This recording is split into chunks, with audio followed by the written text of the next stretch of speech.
इंदौर में लोकसभा चुनाव काउंटिंग के दिन आज एक साथ 3 रिकॉर्ड बन गए हैं। बीजेपी का सबसे ज्यादा वोट पाने का, देश में बड़ी जीत हासिल करने का और नोटा का देश में सबसे वोट पाने का। वोटों की बात करें तो 12,26,751 वोट मिले। पिछली बार 10.68 लाख वोट मिले थे, यानी बीजेपी ने अपना पिछला रिकॉर्ड तोड़ दिया है। दूसरा, सांसद शंकर लालवानी की जीत के अंतर का, उन्होंने देश में सबसे बड़ी जीत हासिल कर ली। जीत का अंतर 10 लाख के करीब पहुंच गया है। इससे पहले 2019 में सबसे बड़ी गुजरात की नवसार सीट के नाम पर थी। वहां भाजपा के CR पाटिल नवसार सीट से 6.90 लाख वोटों से जीते थे।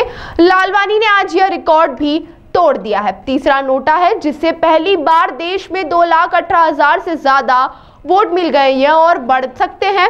वहीं अब तक देश में रिकॉर्ड बिहार की गोपालगंज सीट के नाम पर था। उसे 2019 में देश में सबसे ज्यादा 51,600 वोट मिले थे। तीसरे नंबर पर बसपा प्रत्याशी संजय सोलंकी की है। उन्हें 51,000 से ज्यादा वोट मिले हैं। बता दें कि इस बार कांग्रेस प्रत्याशी नहीं है। कांग्रेस ने चुनाव में नोटा को वोट देने की अपील की थी। पार्टी का कहना है कि हमने जो उम्मीद की थी उसे पूरा कर दिखाया है।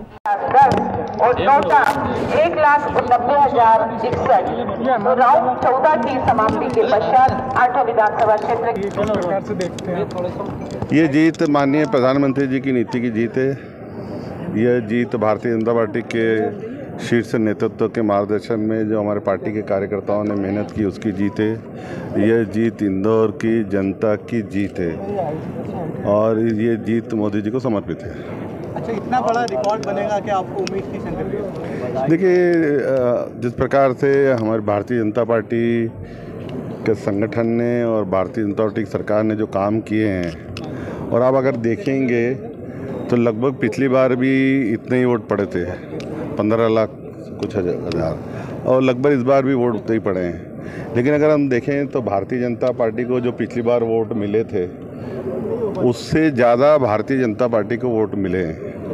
तो ये दर्शाता है कि भारतीय जनता पार्टी की रीति नीति में जनता का विश्वास है, मोदी जी की रीति नीति में जनता का विश्वास है।